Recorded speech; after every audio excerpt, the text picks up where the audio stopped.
नमस्कार। Stock market course for beginners के 6वें lecture में आपका स्वागत है। पिछले लेक्चर में हमने देखा था कि एंजल इन्वेस्टिंग, वेंचर कैपिटल और स्टॉक मार्केट में मेनली क्या डिफरेंस है, और हमने ये भी देखा था कि विवेक और योगेश की कंपनी जनरल कंसल्टेंसी ने तय कर लिया था कि अब उन्हें आईपीओ के जरिए फंड रेज करना है। चलो तो देखते हैं कि आईपीओ की क्या प्रोसीजर होती है। आईपीओ की इस पूरी प्रोसेस को SEBI, that is securities and exchange board of India, control करता है। सेबी कैपिटल मार्केट रेगुलेटर है।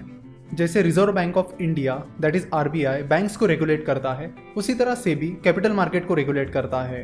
तो आईपीओ के लिए फाइल करने के लिए सबसे पहले जनरल कंसल्टेंसी को कुछ इन्वेस्टमेंट बैंक्स हायर करनी होगी।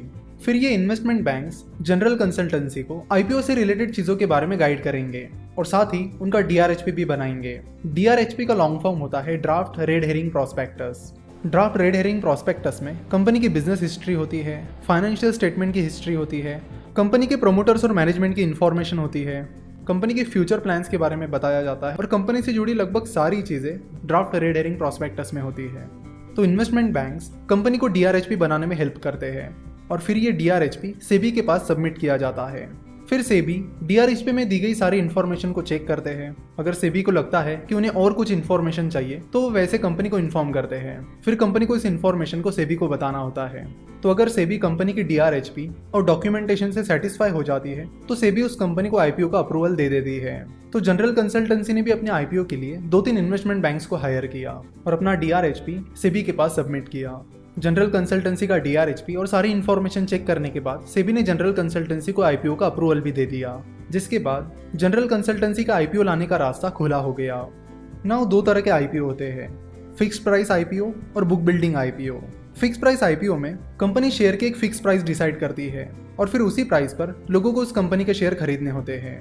जैसे कि अगर किसी कंपनी ने अपने आईपीओ में शेयर की प्राइस 500 रुपये पर शेयर डिसाइड कर ली है तो जिन इन्वेस्टर्स को उस आईपीओ को सब्सक्राइब करना है उन्हें 500 रुपये पर शेयर की प्राइस पर उन शेयर्स को खरीदना होगा। आईपीओ का दूसरा तरीका है book building IPO. Book building IPO में कंपनी एक प्राइस बैंड डिसाइड करती है। चलो तो मान लेते हैं कि जनरल कंसल्टेंसी अपना IPO book building IPO process से लाने वाली है और कंपनी ने अपने आईपीओ की शेयर प्राइस 300 रुपये से 306 रुपये डिसाइड की है। तो जिन लोगों को जनरल कंसल्टेंसी के आईपीओ को सब्सक्राइब करना है, यानी जनरल कंसल्टेंसी के शेयर आईपीओ में खरीदने हैं, उन्हें 300 से 306 रुपये के बीच अपनी बिडिंग लगानी होगी और फिर जिस प्राइस पर सबसे ज्यादा बिडिंग आ जाएगी वो प्राइस फाइनल प्राइस हो जाएगी, जिस पर सारे शेयर्स इशू किए जाएंगे। तो जनरल कंसल्टेंसी ने अपना प्राइस बैंड 300 से 306 रुपये रखा है। प्राइस बैंड में जो सबसे कम प्राइस होती है उसे फ्लोर प्राइस कहते हैं। तो यहाँ पर 300 रुपये प्राइस बैंड की सबसे कम प्राइस है, इसलिए 300 रुपये फ्लोर प्राइस है। प्राइस बैंड की जो सबसे ज्यादा प्राइस होती है उसे कैप प्राइस कहते हैं। यहाँ पर 306 रुपये प्राइस बैंड की सबसे ज्यादा प्राइस है, तो 306 रुपये को कैप प्राइस कहा जाएगा। आईपीओ जनरली 3 दिनों के लिए खुला रहता है, तो जनरल कंसल्टेंसी ने भी अपना आईपीओ 3 दिनों के लिए खुला रखा, जिसमें सबसे ज्यादा बिडिंग 306 रुपये के लिए आई, जो कि उस प्राइस बैंड की सबसे ज्यादा प्राइस थी। 306 रुपये पर सबसे ज्यादा बिडिंग आने की वजह से अब जनरल कंसल्टेंसी अपने शेयर्स 306 रुपये की प्राइस पर आईपीओ में बेच देगी। यहाँ पर जनरल कंसल्टेंसी ने अपने आईपीओ में पब्लिक से 1000 करोड़ रुपए उठाए और उसके बदले में कंपनी का 20% हिस्सा डाइल्यूट कर दिया, यानी उन 1000 करोड़ के बदले में कंपनी ने अपना 20% हिस्सा उन इन्वेस्टर्स को दे दिया।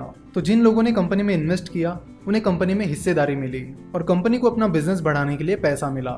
तो इस आईपीओ प्रोसेस के बाद जनरल कंसल्टेंसी के शेयर्स उन इन्वेस्टर्स को इशू किए गए और बाद में कंपनी नेशनल स्टॉक एक्सचेंज और बॉम्बे स्टॉक एक्सचेंज, जो कि इंडिया के 2 मेन स्टॉक एक्सचेंजेस हैं, उन पर लिस्ट हो गई और कंपनी के शेयर स्टॉक एक्सचेंज पर लिस्टेड होने के बाद कोई भी बड़े आसानी से जनरल कंसल्टेंसी के शेयर खरीद सकते हैं और बेच भी सकते हैं। कंपनी स्टॉक एक्सचेंज पर लिस्टेड होने के बाद एक पब्लिक लिस्टेड कंपनी बन जाती है। तो जनरल कंसल्टेंसी ने स्टॉक मार्केट के जरिए पैसा तो उठा लिया। अब देखते हैं कि जनरल कंसल्टेंसी की आगे की स्ट्रेटेजी क्या होती है। अगर आप जनरल कंसल्टेंसी के बिजनेस में इंटरेस्टेड हो और आप जनरल कंसल्टेंसी में इन्वेस्ट करना चाहते हो तो उसकी प्रोसीजर क्या रहेगी, इसे हम नेक्स्ट लेक्चर में विस्तार में समझेंगे। आशा करता हूँ कि आपको ये लेक्चर पसंद आया होगा। स्टॉक मार्केट के बारे में और जानकारी के लिए आप हमारी वेबसाइट www.finnovations.com विजिट कर सकते हो। हमसे जुड़े रहने के लिए आप हमें फेसबुक, ट्विटर और इंस्टाग्राम पर फॉलो कर सकते हो। वीडियो देखने के लिए आपका बहुत बहुत धन्यवाद।